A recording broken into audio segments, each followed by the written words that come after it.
Welcome to the deep dive. We're diving into The Art of Thinking Clearly by Rolf Dobelli today. Yeah, a fascinating book. It really is. And you reached out to us because you're specifically interested in kind of sharpening your thinking skills and making better decisions. Right. So our goal today is to sort of unpack some of the big ideas from this book Oh. and, help you apply those to your own life and your work. Exactly. It's all about gaining that knowledge. Gaining knowledge quickly and thoroughly, right. So the book itself, it's interesting, actually lays out 99 common thinking errors that we all tend to make. 99. That's a lot. It is a lot, yeah. So we're not going to be able to cover every single one of them, obviously. Right. But we are going to hit some of the, I think, most important ones, some of the most common ones. The ones that'll really make a difference, I think. Exactly. And what I find so interesting about Dobelli, the author, is that he actually doesn't come from like a super academic background. Yeah, he's not a psychologist or a neuroscientist or anything like that. Right, he's a novelist. A novelist and entrepreneur, I think. Yeah. So he's really taken all this complex research and translated it, essentially, into a language that anyone can understand. Yeah, which is really valuable for someone like you who needs to be able to kind of process information quickly and make sense of it. Right, exactly. And the book itself, it's a tribute really to the scientists and researchers who originally kind of uncovered all these errors. It's like a practical guide to their work, almost. Yeah, exactly. So there's a really interesting anecdote in the introduction of the book that I wanted to share. Oh, yeah, please do. So it talks about this media mogul who throws this kind of informal gathering, right? Like a salon almost, in exchange of intellectuals. Okay. And one of the people there is Nassim Nicholas Taleb. Oh, wow. The Black Swan author. Exactly. Wow. And they get into this conversation about how even like super successful people, CEOs, business leaders, they all consistently make these, predictable mistakes in their judgment. Like the same kinds of errors over and over. Over and over. Even though they're at the top of their game. And they're aware of this. Like, that's the thing, right? Even these people who are like, masters of their industries, they fall into these traps. So these traps must be pretty powerful then. Yeah, that's kind of the whole point, right? Is that we're all susceptible to these sort of hidden flaws in how we think. That makes sense, yeah. So where should we start with all this? Well, I think survivorship bias is a good place to begin. Survivorship bias. Yeah. Okay. Because I think it really kind of frames how we often misunderstand success. Okay, I'm listening. So, Dobelli uses the example of someone named Rick who, wants to be a big-time author. Like write a bestseller kind of thing. Exactly right. And what Rick sees, what we all see, are those authors who have made it. The Stephen Kings, the J.K. Rowlings. Ones whose books are everywhere. Exactly. But what we don't see are all the people who tried and didn't become successful, right? The ones who didn't make the cut. Exactly. The manuscripts that ever got published, the agents that they couldn't get. All the rejection. All the rejection. Yeah. So because we don't see that failure, we tend to overestimate our own chances of succeeding. Because we're only looking at one side of the story. Exactly. So survivorship bias, it's like we're looking at the survivors and assuming that's the norm. Yeah, and not taking into account all the people who didn't survive, so to speak. That makes sense. So how do we account for that? Well, that's where the idea of looking at the base rates comes in. Base rates. What does that mean? So base rate is basically the number of people who try something versus the number of people who actually succeed at it. So like, how many people actually, write a book versus how many people get a book published and it becomes a bestseller. Right. So to get a clearer picture, you have to kind of do the digging yourself, right? Yeah, you can't just rely on what you see on the surface. Yeah. Exactly. And this connects to an idea that Taleb, the Black Swan guy, talks about called the swimmer's body illusion. The swimmer's body illusion. That sounds interesting. Yeah. It's basically the idea that we often confuse selection factors with results. Okay, I'm not sure I follow. So think about professional swimmer. Okay. They tend to have very specific body types, right? Yeah, they're usually tall and lean with those broad shoulders. Exactly. So we might look at them and think, oh, they got that body from swimming all the time. Makes sense, right? But actually, it's more likely that people with that body type are just naturally better suited to swimming. So their body type is what led them to be successful swimmers. Exactly. It's not the result of the training, it's a pre-existing condition. It's what got them selected, not the other way around. Exactly. So it's like saying wearing a crown makes you a king. Rather than being a king leading to you wearing a crown. That's a good way to put it. The correlation isn't causation thing, right? Right. So how does this apply outside of swimming? Well, Dobelli gives the example of models who advertise cosmetics. So we see these models and they have flawless skin, and we think, oh, if I use that product, I'll look like that too. Yeah, the classic advertising trick. But the truth is, those models were chosen because they already looked like that. It's their job to look good. Right. The cosmetics are, well, kind of secondary. Exactly. They're attractive regardless of the product. Ah, I see. So the attractiveness is the entry ticket, not the guaranteed outcome. Exactly. Okay.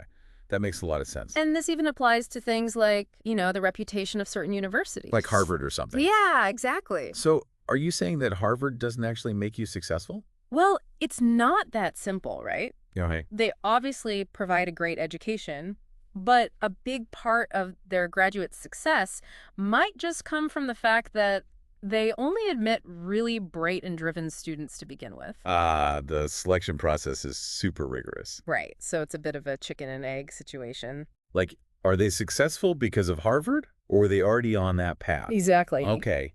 That's something to think about. Right. What's next? All right. Well, let's move on to the clustering illusion. A clustering illusion. What's that? It's basically our tendency to see patterns in random events. Like seeing shapes in the clouds. Yeah, kind of like that. Okay. But it can be more serious than that. Okay. How so? So Dobelli gives this example of an investor who thought he had found this predictable relationship between the Dow Jones, oil prices, and gold prices. He thought he'd cracked the code. Right. And he saw these clusters of data points that seemed to support his theory, so he started making these huge investments. Oh no, I bet this doesn't end well. And you'd be right. He ended up losing a lot of money because, well, the correlation just wasn't real. It was just random chance. Exactly. It's like our brains are wired to try to find order in chaos. Even when there is no order. Even when there isn't, yeah. So how do we avoid falling for that? Well, Dobelli talks about this experiment done by a psychology professor named Thomas Gilovich, Okay. where he showed people this completely random sequence of, O's and X's. Just a random string of letters. Yeah.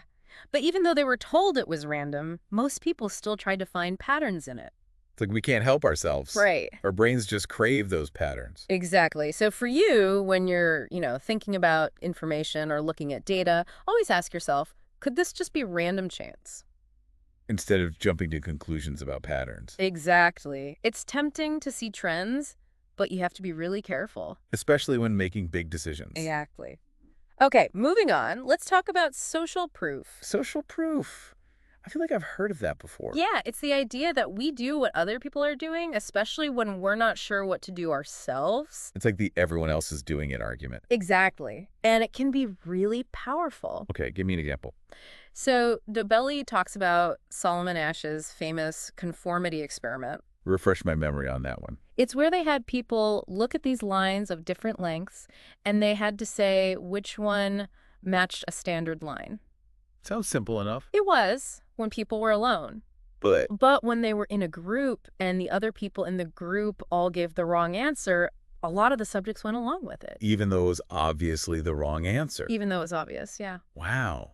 So people conformed to the group even when they knew the group was wrong. And it wasn't just a few people either. It happened a third of the time. That's a lot. Yeah, it's pretty striking. So it shows how powerful the urge to fit in is. Exactly. So how does social proof work in the real world? Well, think about something like canned laughter in TV shows. Oh, yeah. It's designed to make us laugh even if we don't actually find the joke funny. Because we hear other people laughing. Exactly. So we think it must be funny. Right. And Dobelli also gives this is a more serious example, but he talks about Joseph Goebbels, the Nazi propaganda minister. Oh, wow. And he gave this speech in 1943 calling for total war. Okay. And the crowd just roared in agreement. Because it's social proof. Yeah, it's like everyone was feeding off of each other's energy. Creating this illusion of unanimous support. Right. And it makes you wonder if people had been asked for their opinions privately, if they would have been so quick to agree. Probably not. Probably not. So it's a good reminder that even when it seems like everyone agrees on something, there might be a lot of silent disagreement underneath the surface. It's like the emperor's new clothes almost. Exactly. So it's good to be aware of that, both in terms of how it might be influencing you. And how it might be used to influence others. Right. Okay, let's talk about the sunk cost fallacy. The sunk cost fallacy. Okay. This is when we keep investing in something that's not working just because we've already put a lot of time or money into it. Ah, I see. It's like throwing good money after bad.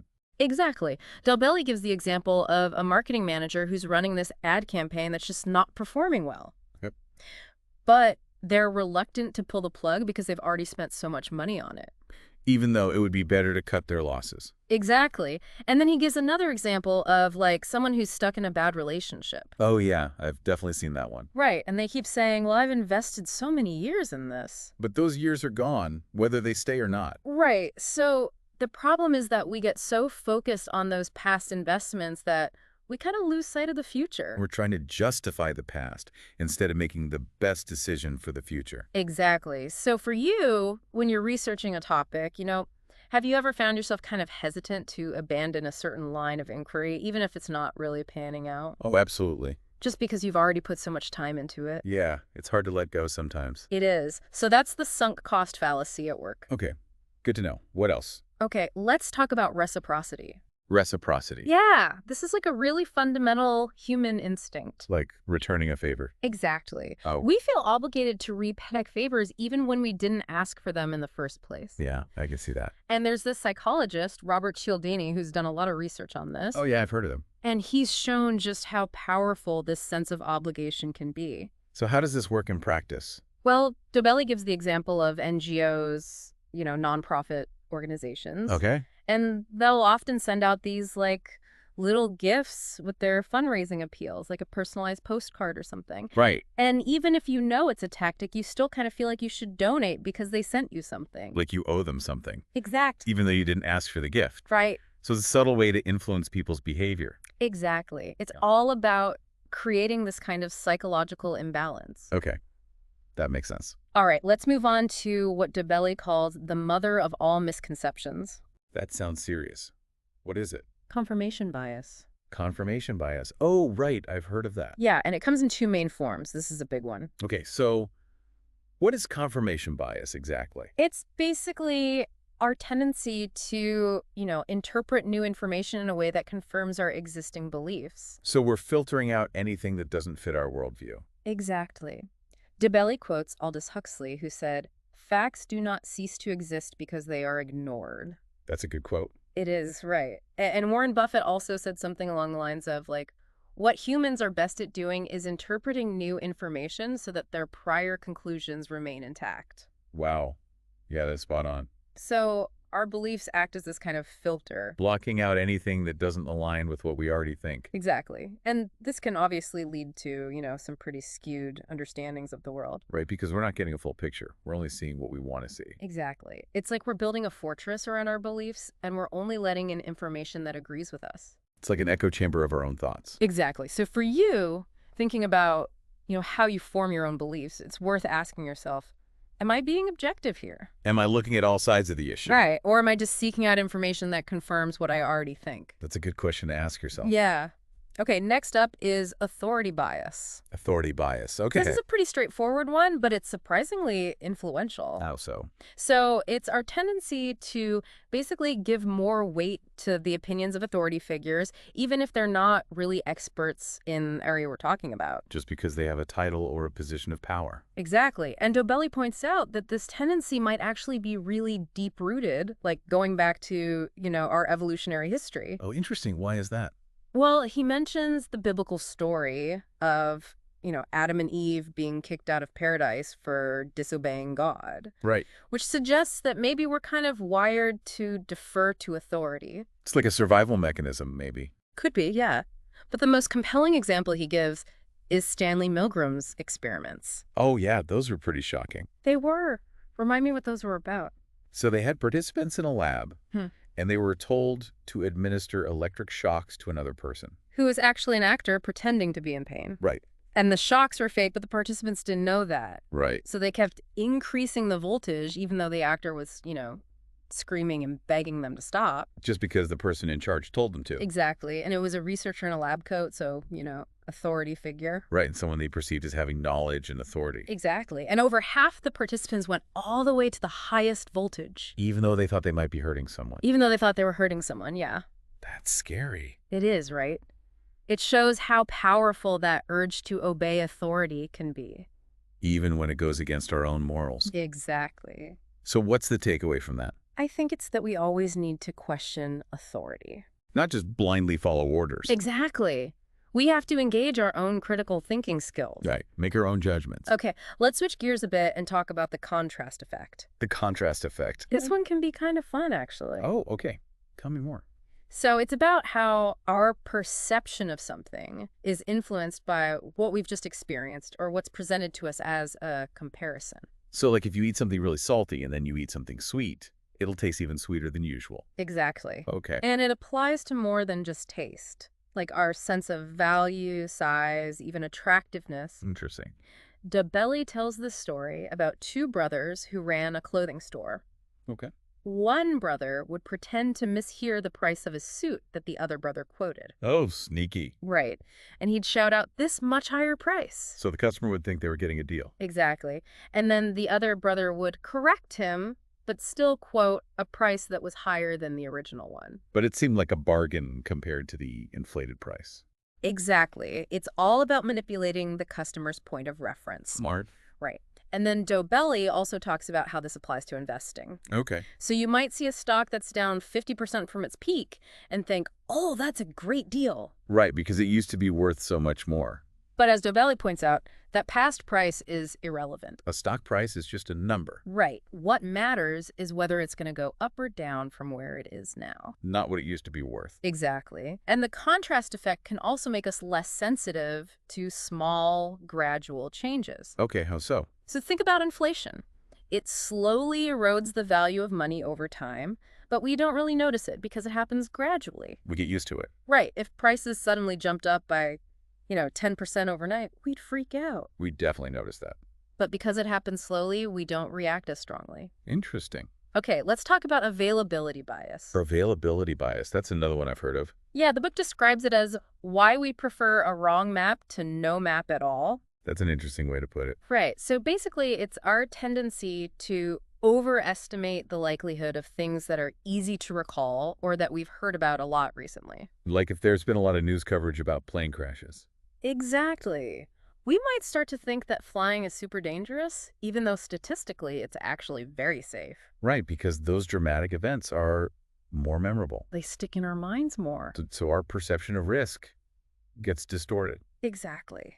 And it's not just news, right? It could be, if you've recently had a bad experience with a certain type of car, you might start to think that all cars of that brand are unreliable. Even though that's not necessarily true. Right. It's just that one experience is really vivid in your mind. And it colors your judgment. Exactly. Okay, last but not least, let's talk about the "it'll get worse before it gets better" fallacy. It'll get worse before it gets better. Sounds like something a politician would say. You're not wrong. Okay, what is it exactly? So it's basically when someone predicts that, things are going to get worse before they get better, and then any downturn is seen as proof that they were right. Even if the downturn had nothing to do with their actions. Exactly. Like a self-fulfilling prophecy almost. Right.